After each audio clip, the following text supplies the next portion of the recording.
Hello, this is part 3 of the List to CRISPR History of Medicine lectures that were done at Osher USF Senior Learning in September of 2020. Now, we left off somewhere at the end of the 19th century, and we talked about vaccination and the two big advances, which were germ theory and discovery of anesthesia at the famous Ether Dome in Mass General Hospital. Now, we talked at length about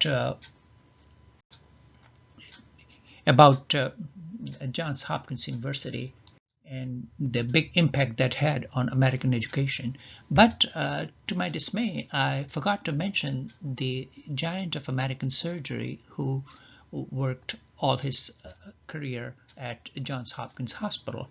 And his was a surgeon named William Halsted. He's like obviously we had talked briefly about the father of gynecological surgery. That was Dr. Sims, who did surgery for Sims operation for fistula. But on the more aggressive surgical and general surgery side, the man who is well known is William Halsted. He was properly born as a New York upper class gentry, and who went to all the proper schools, that is Phillips and Dover, Yale, and then graduated from Columbia University, and was wealthy enough to start his own surgical suite due to the fact that there was lack of facilities when he started operating at Bellevue Hospital.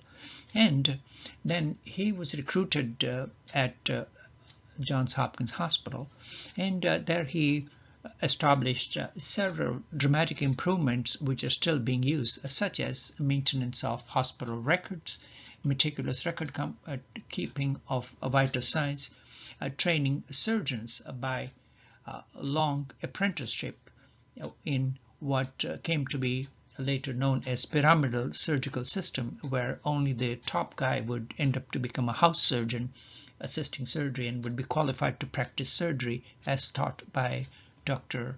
Halsted. And his trainees went on over to all over the United States and followed the technique. Now, Dr. Halsted was truly a pioneer and a giant of general surgery, that he established meticulous surgical techniques and refined his skills to a dramatic extent, and one of the first ones to do gallbladder surgery in the United States, as well as his technique for hernia repair is still widely practiced yet. And he's even more well known for radical mastectomy, which was a rather extensive surgery, because at that time the surgeons had strong belief that the more cancer you take out, the better chances the patient has. So he not only took out the breast and the lymph node tissue, but did extensive dissection, and that came to as Halsted's radical mastectomy.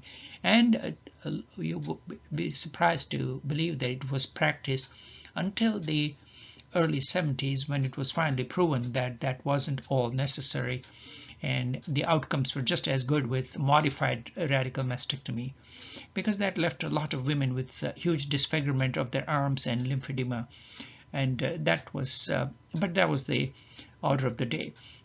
And as it happens to very successful people, he started using cocaine as anesthesia for topical anesthesia at that time. But at that time, there was very little knowledge about the addiction properties, and Dr. Halsted started abusing cocaine.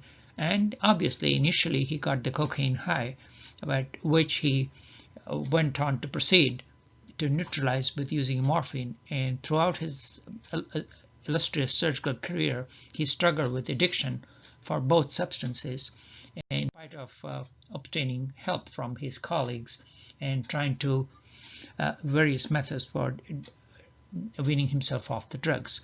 But in spite of that, he continued to practice. So he's one of the four giants. So much about him, and one can almost write a whole book about him, his involvement in surgery. But we shall move on. Now, as we mentioned earlier, X-ray tubes were discovered at that time, and unlike other inventions, X-rays got caught on very widely within a span of a few years. And at the same time, some clever chap who happened to be a medical student in Chicago, he started using X-rays as a treatment for breast cancers, and that was as early as 1896, and he started using X-rays for breast cancer therapy, and that what could be said truly as the start of radiation therapy for cancer. And this was followed by use in in France, where by that time Marie Curie and Henri Becquerel had discovered radioactivity, and they appropriately saw the potential for using X-rays and radiotherapy as treatment, and varieties of treatments were used in implanting radium local to the source, and that subsequently led to development of isotopes, and which are still being all the major hospitals use nuclear medicine. Now, moving on the other front, there were some astute clinicians were making observations on some of the rare diseases, and the first prototype disease that was diagnosed was something called alkaptonuria. Now that's just a big technical term, but that is a so-called inborn error of metabolism that due to simple abnormality in your genetic code, serious disease develops, which can affect your joints and urine. And now these diseases do not occur in a straight line in heredity, but are so-called recessive, means it can skip a generation, and and show manifestations. So a well-known, astute physician from London named Archibald Garrett diagnosed the first disease called alkaptonuria. And the link that you see on this slide is a series of small YouTube clips that BBC did on abnormalities of chromosomes sometime in 2016, and which shows diseases such as Down syndrome and various other diseases that are relatively what I like to call as low-hanging fruit, and help establish genetics as we currently come to know it. And the classical example that's on the other slide is another inborn error of metabolism, which is transmitted in a recessive fashion called phenylketonuria, and which is a pretty drastic disease, a lot more serious than alkaptonuria, because if left untreated, and it leads to severe mental retardation, that these kids are unable to metabolize one of the 20 basic amino acids called phenylalanine, and that deposits and causes mental retardation.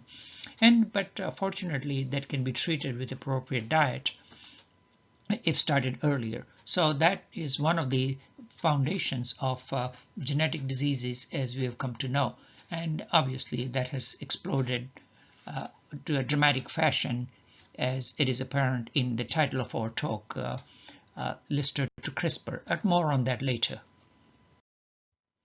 Now, one of the more classical example of being able to use radiation for treatment was, again, as it can be said, this was a relatively low-hanging fruit. That was a clever chap from had named Dr.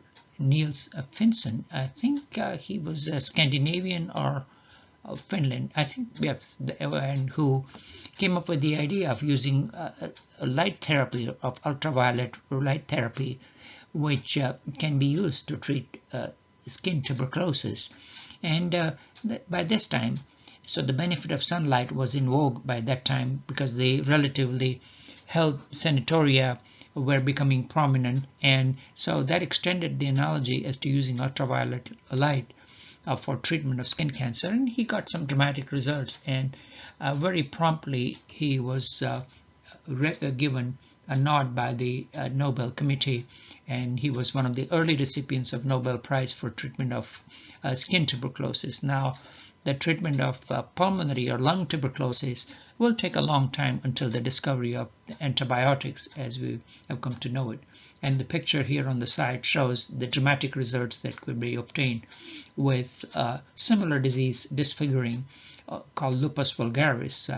And lupus means wolf, and this just looks like a wolf bite on the face. And now at the same time, there were a lot of other crackpots who were using or abusing. And on a side note, just is of historical interest, that there was a Asian Indian, a man who was a self-styled Ayurvedic physician, and he was resourceful enough that he migrated to the United States and started using radiation therapy, and for various bogus with various bogus claim. And he, in spite of being censored by the AMA, he continued to pop up and went on to make a lot of money by selling treatments which were of dubious claims, and for the record. So it just goes to show that the quackery therapy did not end, and it still continues even in the 20th century until the present day. Okay, but more on that later. The use of X-rays as to how some inventions take a long time to catch on, as we saw the example, the rather sad example of anesthesia, that it took 40 years for the idea to catch on for pain relief. But on the other side, the idea of X-rays became widely known, perhaps due to better communication with wireless and more connected world, that after the invention of X-ray for diagnosis of fractures and teeth abnormalities, it became almost like a craze that within 3 months, savvy businessmen were selling do-it-yourself kits for X-ray, and the rich were amusing themselves by taking X-rays of various parts of their body, and such as rings and wearing shoes.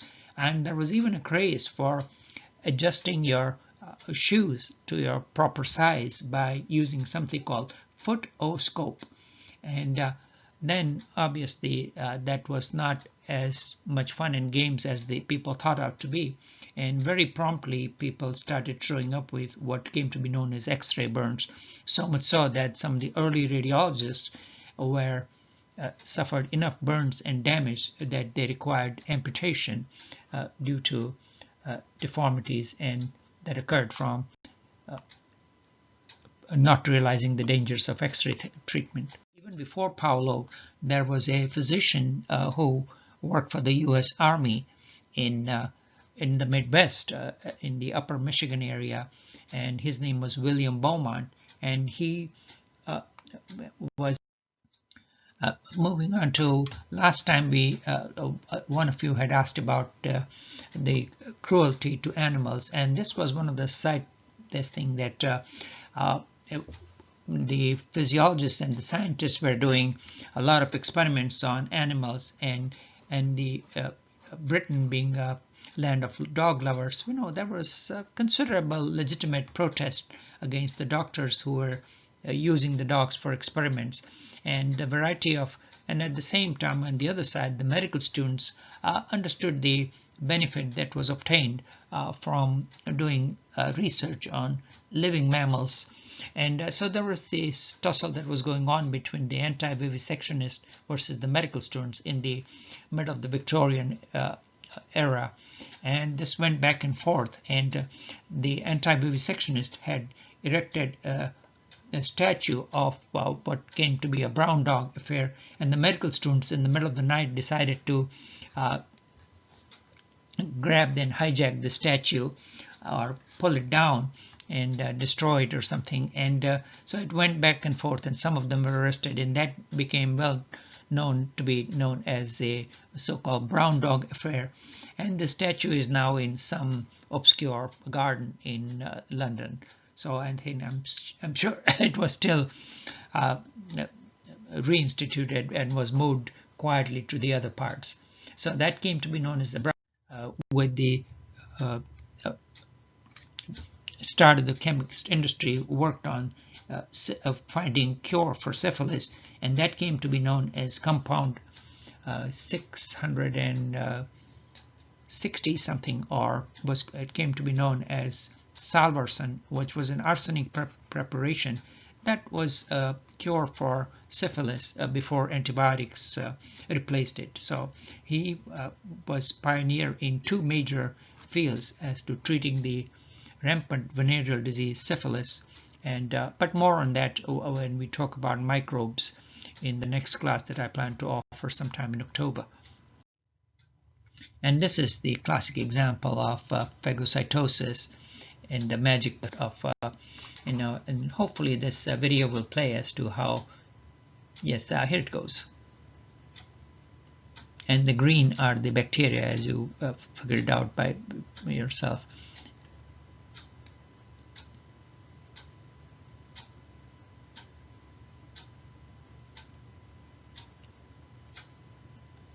And this almost reminds you of slime, or like the classic horror movie from The Blob, starring Steve McQueen from several decades ago.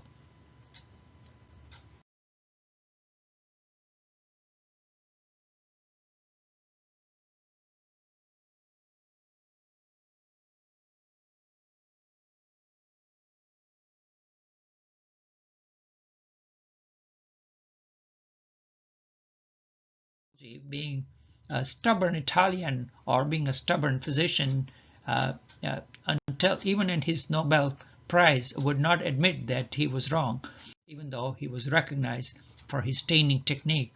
But he still, in his Nobel right, he still continued to question. So it just goes to show you that it's hard to change mind once you have, especially if you're a dogmatic scientist. So in science also, it takes hard time to convince people as to that they were wrong. You would get a kick out of that. By this time we talked about the aseptic technique was widely accepted, and a well-known surgeon named Dr. Kocher, Emil Theodor Kocher, that as you can see that he was Swiss, I think, yes, that shows on the slide, it was Swiss, and he was again was practicing surgery, and was meticulous, as Swiss tend to be by their reputation.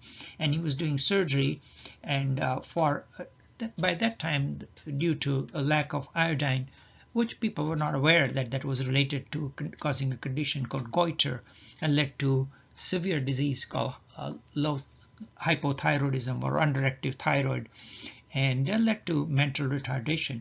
And he was doing surgery. And now, obviously, at that time, as you can imagine, that the rule was to get out the whole tumor entirely.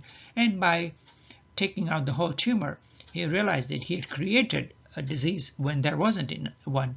That patient manifested to be hypothyroid and developed mental retardation. And he was rightly so horrified with the outcome, that he had caused harm to the patient. And so then, but to his credit, he learned from that the next time when he would operate, he would leave a small tissue behind, that there perhaps was a substance that was secreted from the thyroid gland that was responsible and was essential to prevent these type of abnormalities that he saw in his patient. And it took several years before the structures of the hormones became available. And as you can see from this picture, as to before and after pictures are rather dramatic. And cretinism, and now and it has all over the world, it has become right that the salt is iodinized, and that's why cretinism, or the severe damages that can occur from underactive thyroid, have been eliminated. And obviously that's one of the world common diseases, and even some of you might be on thyroid supplement. Now, continuing with our theme of people who contributed substantially in medicine, okay, that I will try to include some of the interesting Nobel winners who have had a huge impact and are of historical as well as scientific interest as we go on. So now the next person who comes up on our list is a colorful guy named Alexei Carrel. And as I mentioned earlier, there are very few surgeons have received a nod from the Nobel Committee, and perhaps because they go for more basic sciences and medical advances, and the surgical techniques are more elaborate and have been established for a long time. So, but one of the ones who did get a nod from the Nobel Committee was a colorful character named Dr. Alexei Carrel, and he was again, now we're continuing with the theme of who is the father of so and so. So this man can be considered the founder or the pioneer of vascular surgery. And that means simply that he developed a meticulous technique of suturing veins and arteries. And he also, and that led to the foundation of vascular surgery and cardiac surgery as we have come to know it. And he made some attempts at a perfusion pump, and now this maybe, I don't know how true it is, but he worked on longevity, and he tried to keep certain cells alive for a long time, and he was claimed that he was able to alive chicken cells alive for a long time. Now, he kept getting fresh solutions, so it is not sure as to whether he was actually replacing the cells or not. And he was happened to be a big friend of none other than Charles Lindbergh in the early 20th centuries, and this was his.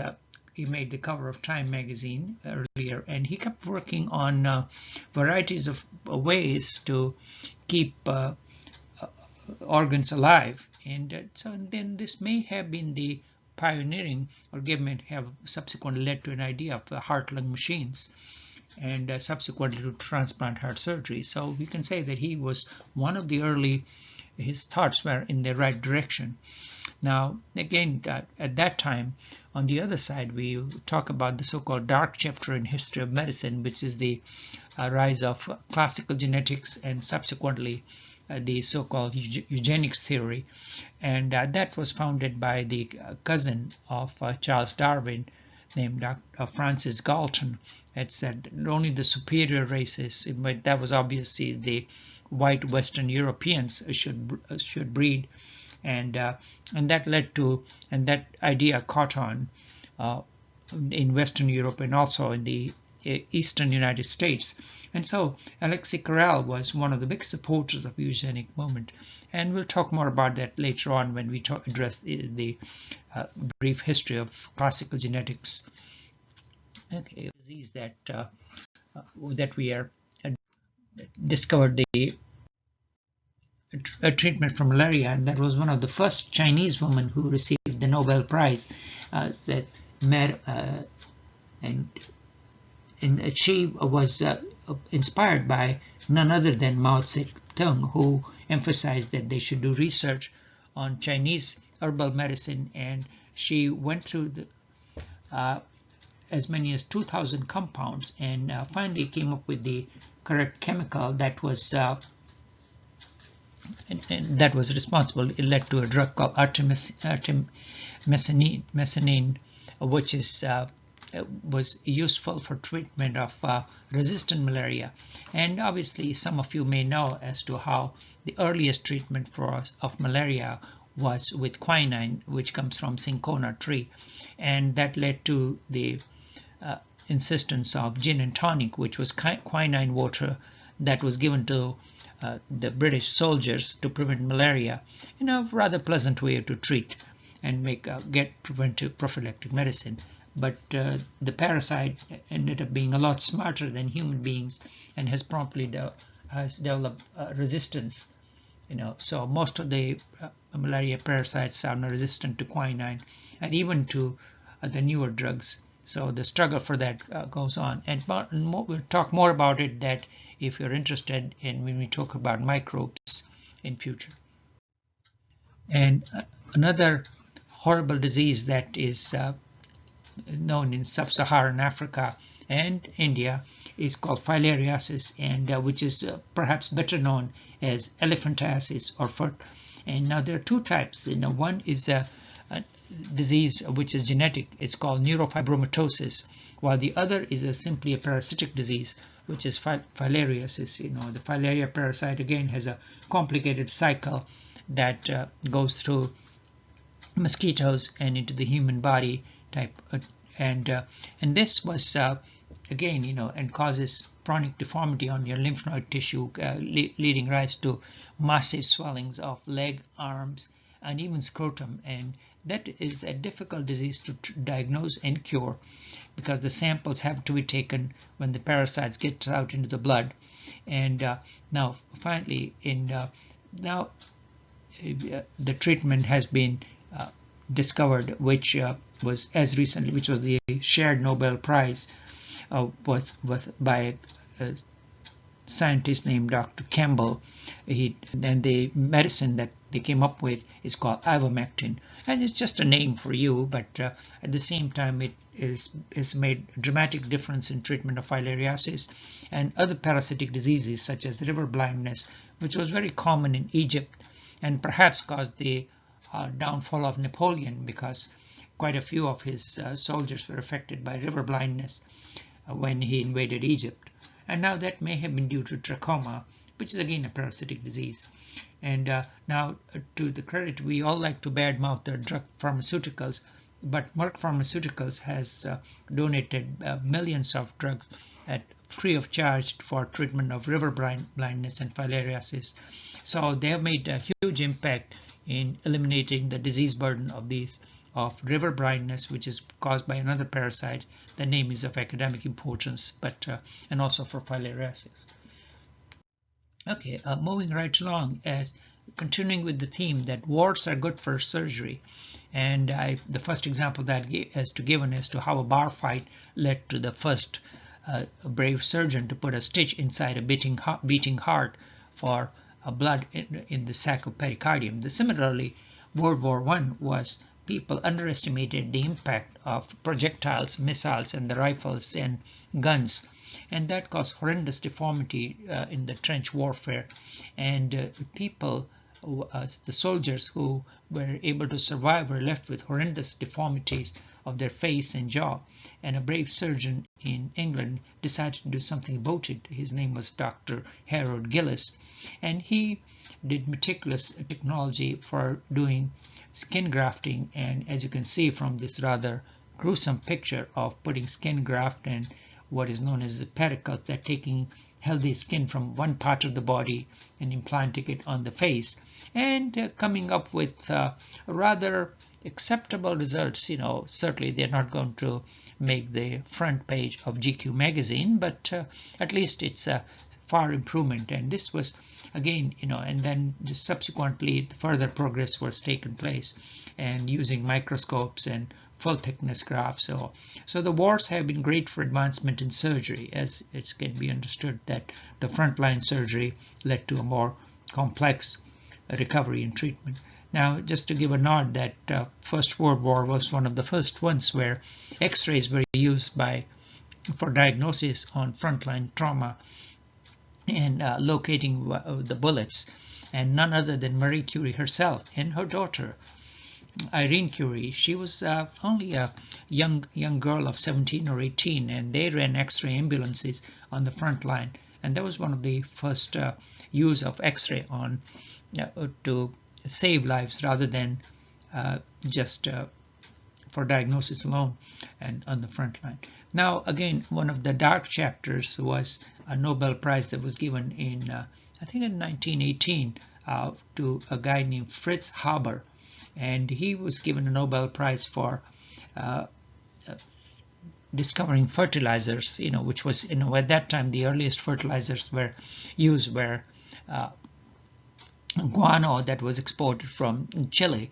But he did, based on ammonia, he came up with the fertilizers treatment, and again you reduce the need and increase the grain production. So from that part, that one can make sense. But at the same time, he was a Jewish person, was a patriotic German for the Kaiser and for the German Empire, and he's credited or discredited with discovering mustard gas and various other poison gases that were used before they were banned in the First World War. And subsequently he came out, he met to a rather sad end during the Second World War, that in spite of being loyal, but that's another story. And so again, the war and medicine are intricately related. Now again, and this was another chapter which people tried all sorts of things to treat medical the diseases which were hard to treat. And one of the more rather bizarre Nobel Prize was causing fever by injecting malaria parasite, and this was used to treat GPI, means it is called the general paralysis of the insane, which is the third stage symptom of syphilis, where people actually develop dementia and just totally go mad. And after that, he claimed that by inducing during fever, people sometimes responded. So that observation led him to use inducing fever. And obviously, as you can understand, that he had a rather limited success with his measures, but still the illness itself was so horrendous that it was recognized as successful and was even awarded with a Nobel Prize to a guy named Julius Wagner type thing. And subsequently, now where did he get the parasites? He used to have people who are so-called parasite carriers, and who are the malaria reservoirs. And again, that continuing on the same thing, that even in the early 30s, for mental illness, even insulin, by that time insulin was discovered, and causing insulin shock therapy was used. So psychiatry has a rather checkered history for trying to find cure for all sorts of mental illnesses. And some were mildly successful, some were outright dangerous. So had to but then he had to switch hospitals and end up with different hospitals. Now after the Second World War, he worked for the Nazis, and he was interned, and when he got the Nobel Prize, he was still in internment in England. And so that was one of the start of cardiology surgery. It's an interesting piece of history as to how self-experimentation went on and led to Nobel Prize. Now, moving on to the use and abuse of radiation, that as we mentioned, that X-rays were being used or abused for all sorts of things, such as measuring your getting the right size of your shoe wear. But at the same time, radiation or radium was becoming very popular. I had mentioned earlier in the second part of the talk about the radioactive condoms and all sorts of radioactive radium containing toothpaste. And at the same time, some clever chap had decided to market something known as a revigator, that was a pot filled with water, and this water, and it was made with a material that was radioactive, which was kind of a uranium and other heavy metal secreting ore, and so the water was, believe it or not, it was contaminated with radon, and that was supposed to be good for your health. Now at the same time, on the other picture is that goes to show the what we know very well in Florida is that the big Scientology establishment, that the using electricity to measure something called engrams, that was marketed as to how the skin galvanometer as to adjust your stress response and throat and thought, so to speak, to alert to calibrate. This was considered, this was one of the engram reader, which was marketed by the science fiction writer and the founder of the big Scientology church. So just so the advances and uses and abuses ran in parallel, as happens most of the time. Okay, before I move on to the history of what we know better as NIH or National Institute of Health, I just realized that I forgot to mention the name of the man who discovered cardiac catheterization. His name was Werner Forssmann, for those of you who are curious.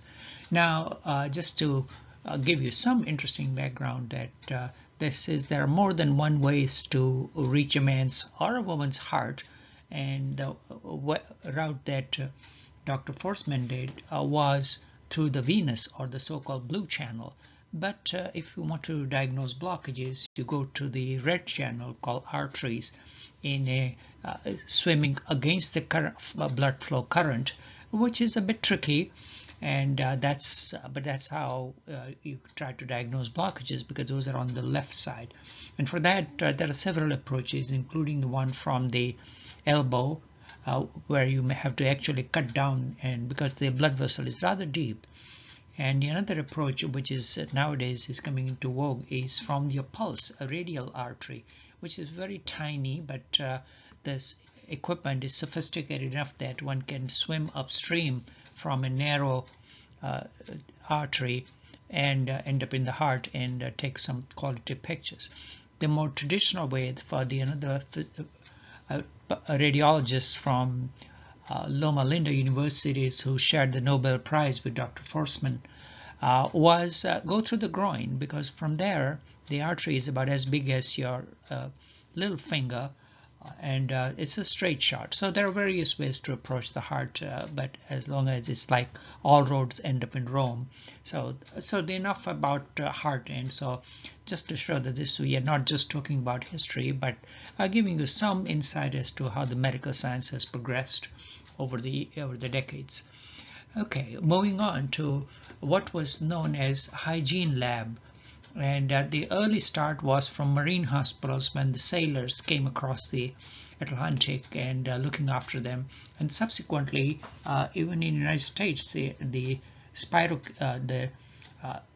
infections such as Rocky Mountain spotted fever and typhus were common. So to investigate that, various federal organizations were established, and with the donation of about $750,000, start of the National Institute of Health took, as we know it, for the two buildings in Bethesda, Maryland, was the start.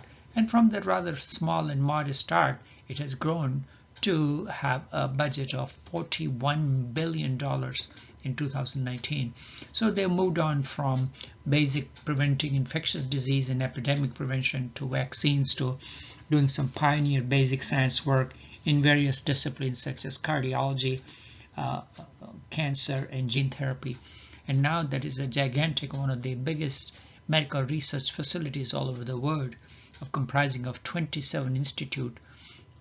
And one of the lead is well known, Dr. Fauci, who's in the news. And they have had a successful career, that they have had as many as 150 Nobel winners have worked over there, and they've been pioneering in development of major drugs, as you can see, as many as 15 out of 22 in between the 60s and 90, and from there later on there has been an explosion as to how much NIH research has benefited not just the United States, but the entire world. Now their rule was not without controversy as to those who know about the so-called HeLa cells, and there was the famous book that about the African American women's cells were taken, and the cell lines have been sold at a nominal cost all over the world, and has pioneered research. And there was written a very rather popular book incorporating the racial angle on that, and it was a very popular book a few years ago, and I think it's still on the bestseller list. Okay, insulin, and including determining the structure of crystal of insulin by a well-known guy, who is one of the few ones who is my hero, so to speak. He's called Dr. Sanger from UK, and he determined the crystal structure of insulin, followed by a brave Jewish woman named Dr. Rosalind Yellow, who discovered the radioimmunoassay for insulin. And then last but not the least, now initially, as you may recall, most of the insulin was harvested from animals, pancreatic ducts, and it was a pig insulin or or beef insulin type of thing. But since 1978, insulin was the first molecule that was genetically synthesized by a small company which has gone to be the multi-billion-dollar corporation with the rise of molecular medicine and genetics, and that company is now is well known as Genentech, and that's part of the Swiss pharmaceutical giant Roche Pharmaceuticals.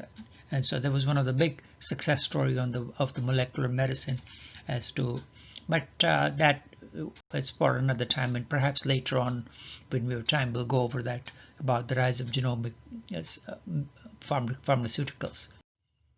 And unfortunately, as it has happened quite often, that with the advance of medicine, the cost of medicine have escalated astronomically, and even though synthetic insulin was available since 1978, as you can see it, then instead of price coming down, the insulin price has gone through the roof, to put it mildly, from as much as less than $50 to as much as $300. So much so that it's a tragedy for our healthcare system that some of the patients are actually reducing the dose just to make sure that the medicine was last, only at the great cost to their health. So that's just shows as to how much money Medicare is spending for insulin, again from a not so small amount of 1.4 billion to as much as 13 billion. Okay, so it's just mind-boggling, and it almost makes you nauseous when you talk about it for such an essential medication.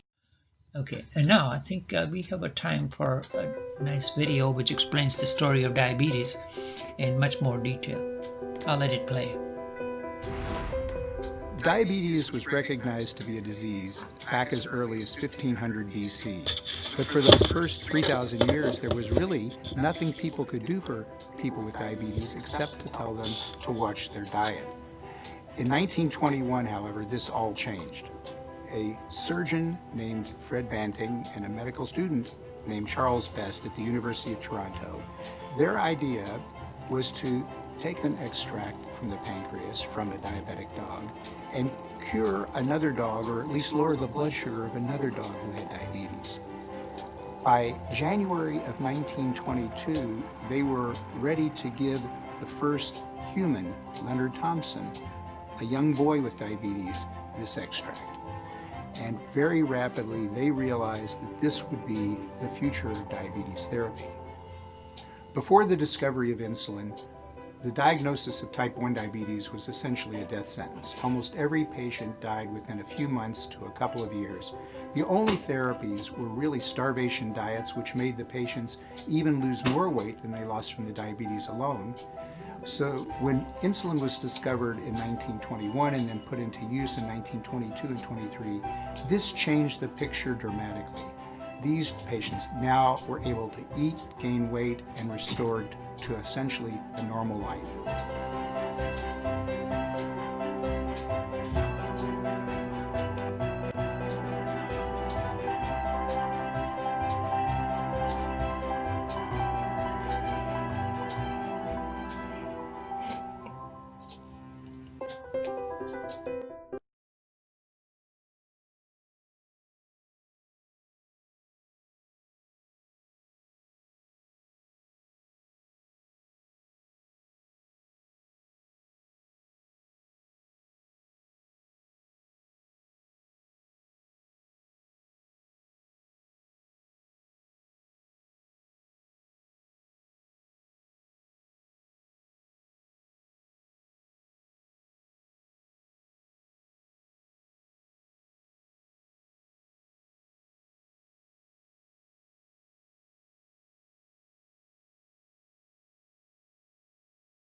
Now, here we have the start of the other major advance in cardiology, which is the start of electrocardiography. And this was pioneered by a Dutch scientist named Dr. Willem Einthoven. Now, as we talked about earlier, that even in the 19th century, electricity experiments were being done as primarily working with eels and frogs, and the work was done by a guy named Galvini in electricity in Italy. And this led to the extension of the idea that all the organs of the human body had some type of electrical current, but the current in the cardiac tissue was rather feeble, and it needed to be magnified. And it took some clever engineering with various advances in physics that took place at the same time and called galvanometer, and this led to the first recording of the electrical impulse from the heart, which we've come to know as electrocardiogram.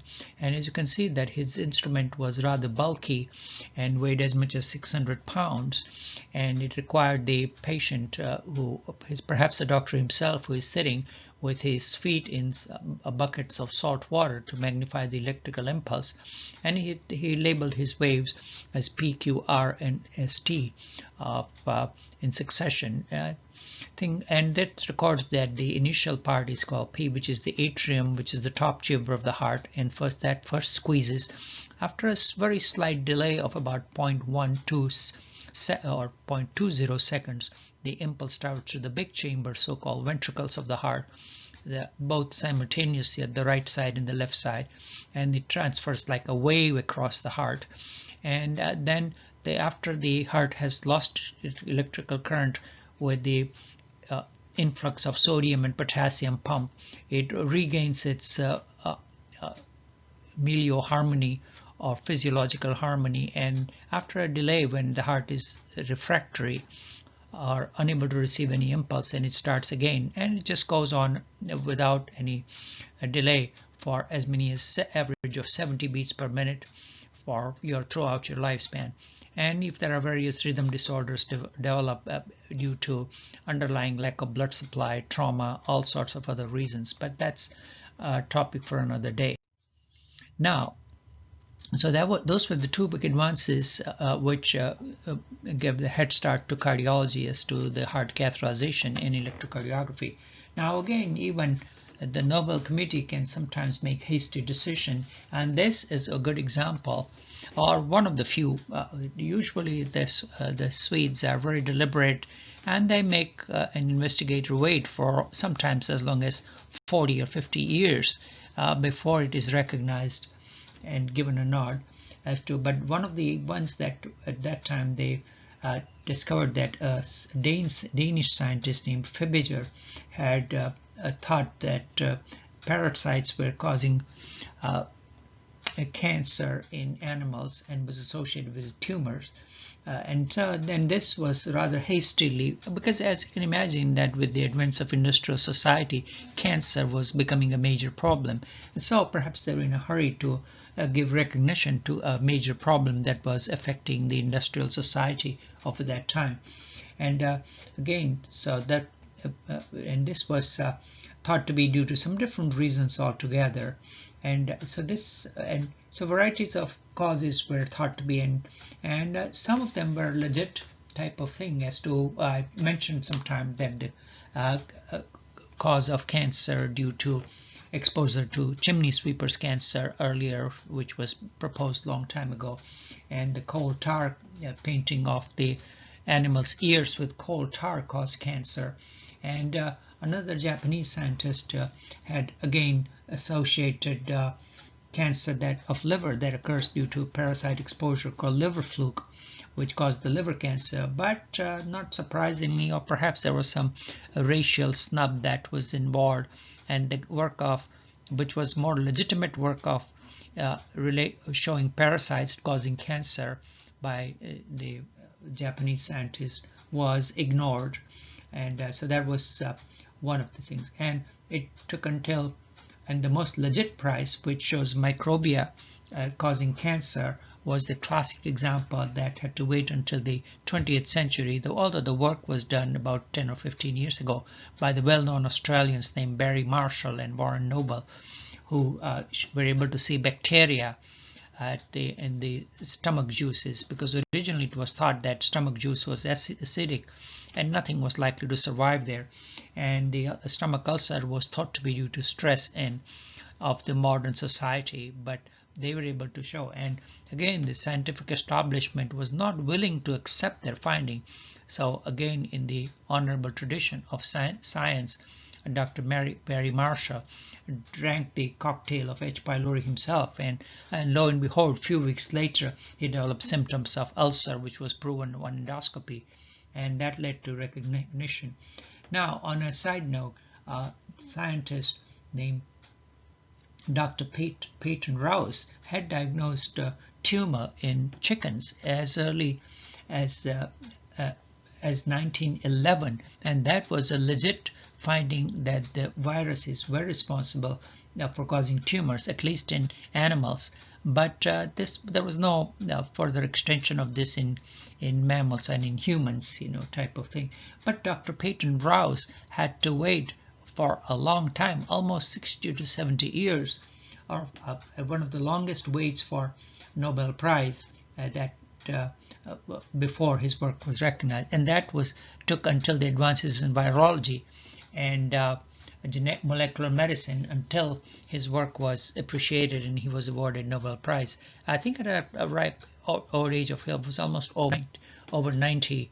So it just goes to show you, if you want to win the Nobel Prize as a scientist, make sure that you live long enough. Okay, but again, we are digressing, and this is getting to be an interesting relationship of how our research has gone on. And for cancers, we have started the so-called war on cancer that was started in the Nixon era, and we still haven't succeeded on winning that particular war. But I think now our focus is directed to the viruses again, and rightly so. Okay, this brings us to another big invention of that time.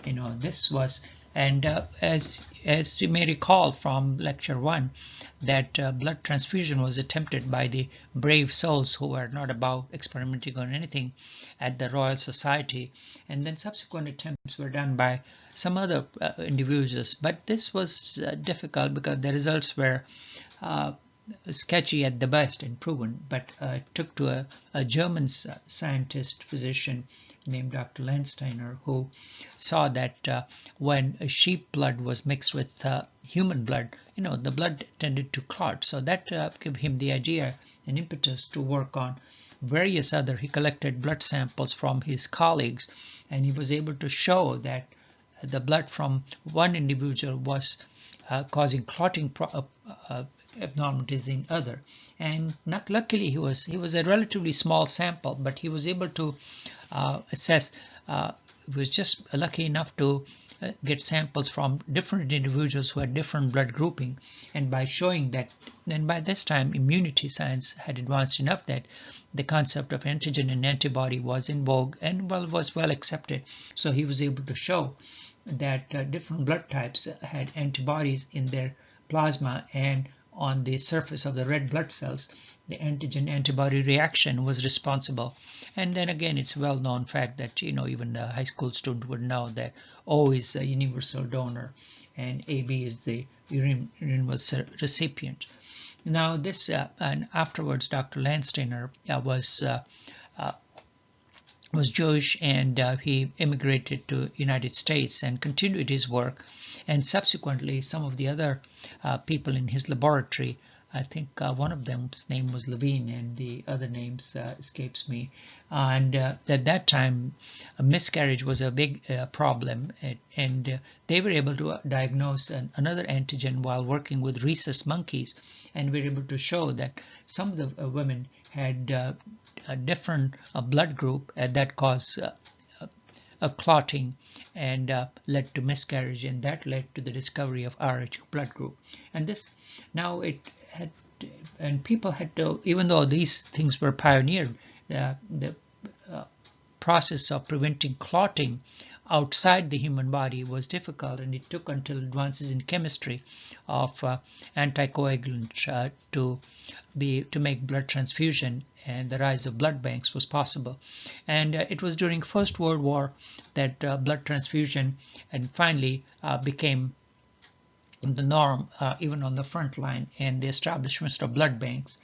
And during the Second World War, in the big agency of Plasma for Britain was pioneered by the Red Cross, and this was led by an African-American physician named Dr. Charles Drew.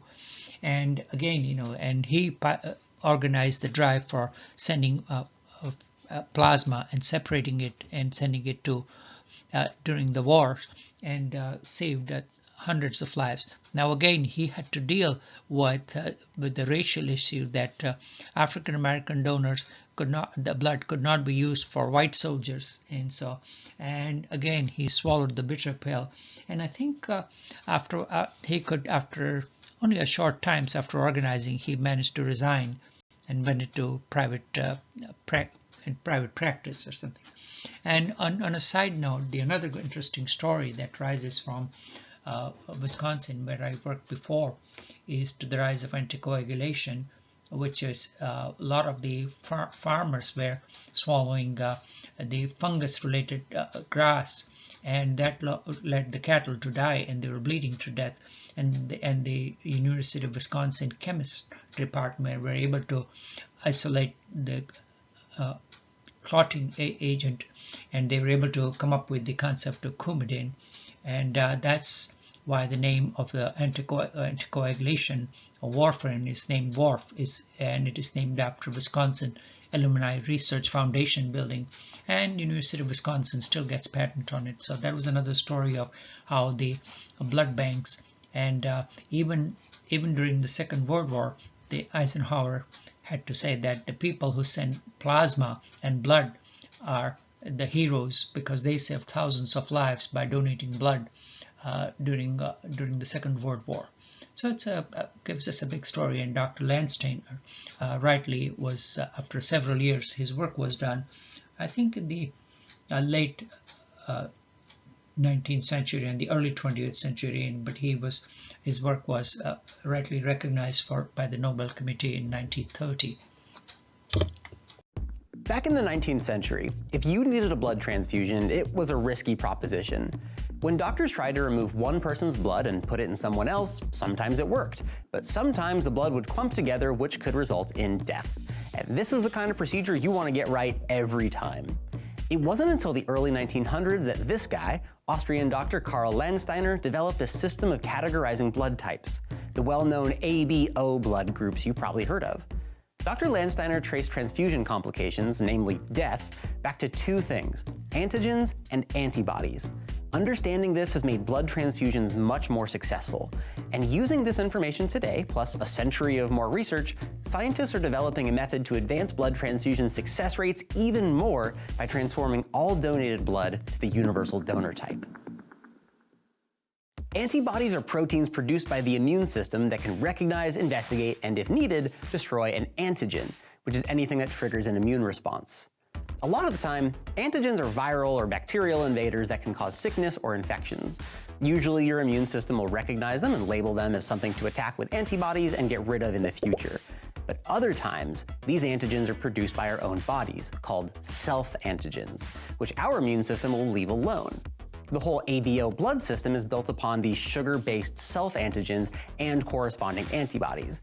And the type of blood you have tells you which type of antigens and antibodies we're talking about. Type A means you have A antigens on the outside of the red blood cells and B antibodies in the plasma. Type B reverses this. B antigens on the outside of the red blood cells with A antibodies floating around.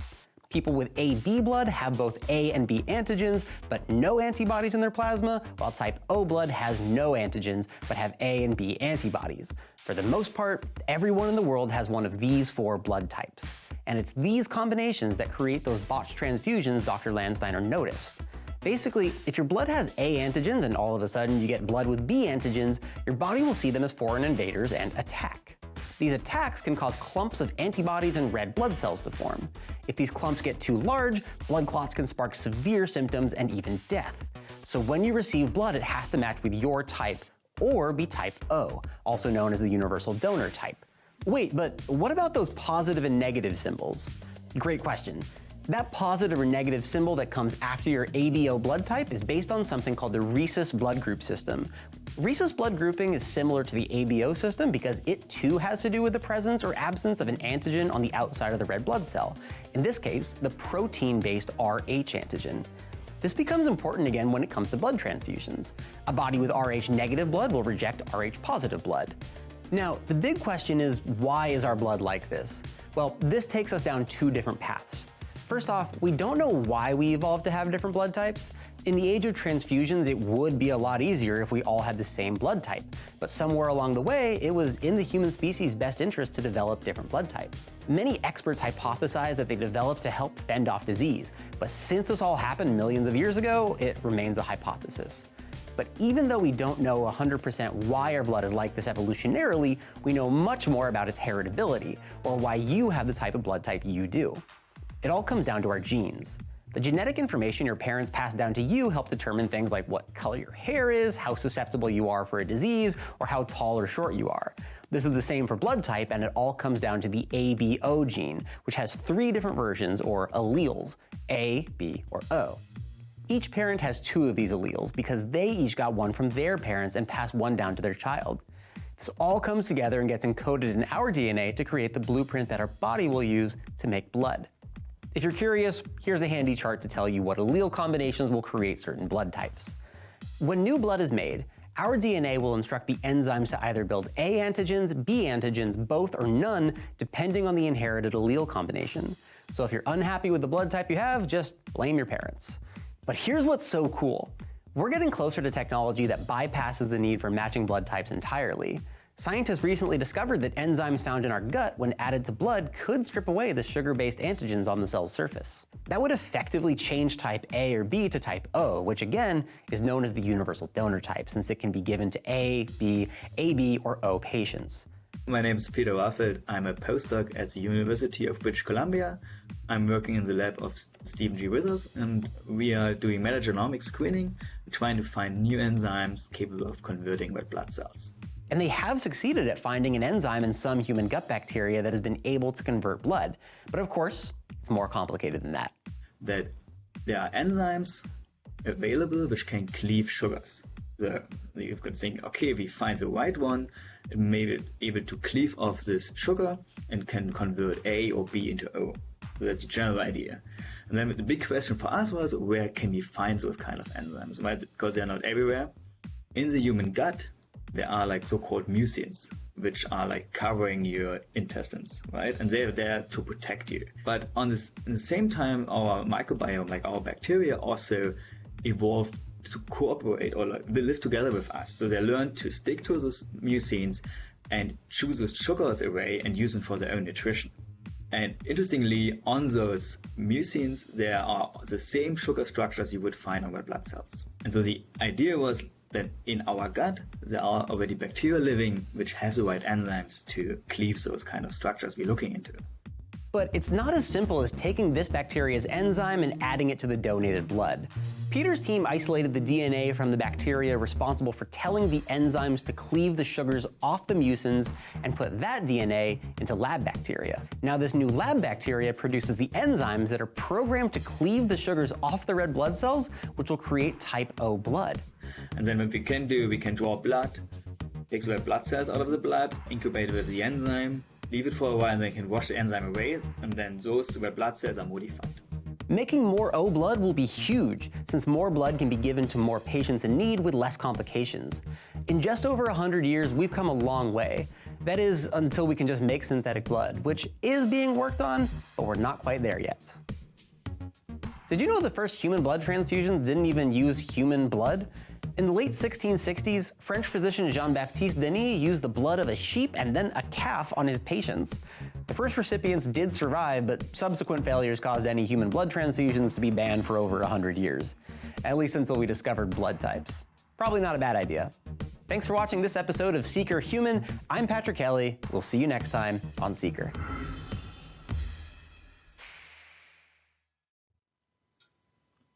Now, speaking briefly about neuroscience, that as we talked about earlier, that the electricity and brain were closely attached, and obviously epilepsy was a classic example. And even in the 19th century, people were able to record electrical activity from animal brain, and this work was gradually amplified by various physicians, including Austrian psychiatrist named Dr. Hans Berger, who recorded brain waves, which we come to know as electroencephalogram, and the complex electrical activity during sleep and wakefulness was recorded. And now at the same time, surgery, brain surgery for untreated epilepsy was being experienced, and a well-known surgeon in Montreal named Dr. Penfield. Well, this was the people who were totally refractory to any medical therapy. He meticulously mapped the areas of the brain, because the brain, as you may or may not know, does not have any pain receptors.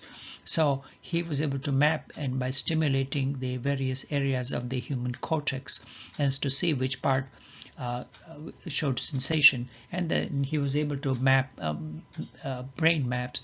And this is the so-called mythical Aristotelian figure called homunculus, means the tiny little man, which is represented in the brain upside down, and the various areas which are more sensitive command a larger territory. As you can see, the fingers, lips, and thumbs, have a larger representation in your cortex, and that's the homunculus. So Dr. Penfield, and the Penfield maps were spot on and are still being used by surgeons. Now, obviously, there are a lot more sophisticated techniques with the advent of MRI scan and CAT scan and other technology, but this was the founding of a localizing disease process to a specific area of brain. And I think we talked about it at length in the classes that I did on brain. And so I think we're coming up to almost 1 hour, but before we stop, we'll just go through a few more slides about in the brains. There was this controversy as to what was the mechanism, as to how we talked about earlier in the first part of this talk about whether the nerves communicate with each other, the neurons, whether it was the electricity that was responsible for transmitting the message, or it was chemical. So whether that was the controversy was cleverly labeled as sparks or soups, and the reflexes were well established and showed in isolated nerve muscle preparation, and the electrical properties were recorded, and by the some very clever neurophysiologists. One of the fathers of modern neuroscience is Englishman named Dr. Sherrington, and he and another person named Adrian, who worked on neuroscience and brain waves, and showed the presence of electricity in the reflex arc, as to which occurs at the spinal cord level in the brain, and that was the pioneer work. And later on it was proved that both theories were correct, because then another physiologist named Dr. Henry Dale was able to show that yes, that the various chemicals such as adrenaline and acetylcholine were secreted at the junction of the synapse. A synapse is a simple word where the two nerves are connected, so that is. So he was able to show that both the theories were correct for transmission of neurological impulse. And so the brain uses all the things as to how the electrical impulse comes, and that releases the chemical, and then the chemicals are reabsorbed and again restored at the end of the node at nerve fibers and re-stimulated. And there are various neurotransmitters, as they happen to be called, and you may be, obviously all of you may be familiar with the term called adrenaline, and there is another inhibitory chemical called acetylcholine, and obviously who hasn't heard of dopamine, which is the ultimate pleasure drug called dopamine surge. And there are varieties of other chemicals. There are as many as 50 neurotransmitters have been isolated, but that gets to be too complex, and we'll leave it to the people who are truly interested in the neurophysiology, and that's another talk for some other day. Okay, so now interestingly, there are some other interesting finds that a scientist named Dr. Otto Loewi, he had a dream about seeing chemicals, and he successfully woke up and was able to reproduce the experiment. And there was the famous things as to how he is able to show the stimulation of the nerves by that the chemicals are secreted and with preparation of vagus nerves, and but those chemicals, when they're pumped into the other side, it slows down the heart rate. So that was the finding of acetylcholine, which is the so-called famous inhibitory experiment of Dr. Otto Loewi. And so this was the rise of the chemicals. And I mentioned a few minutes ago that along with Otto Loewi, Sir Henry Dale also worked on various impulses and the neurotransmitters, and he later on discovered the well-known chemical that we are all familiar with as a basis of allergy called histamine. And he worked for the famous drug giant that was known as Burroughs Wellcome, and which is the big pharmaceutical, which Wellcome was a pharmacist from the United States and subsequently established this big pharmaceutical, Burroughs Wellcome, in United Kingdom. Okay, I think we'll definitely should stop here, and we'll continue this on day 4, which will be next time on Lister to CRISPR. And okay, well, thank you.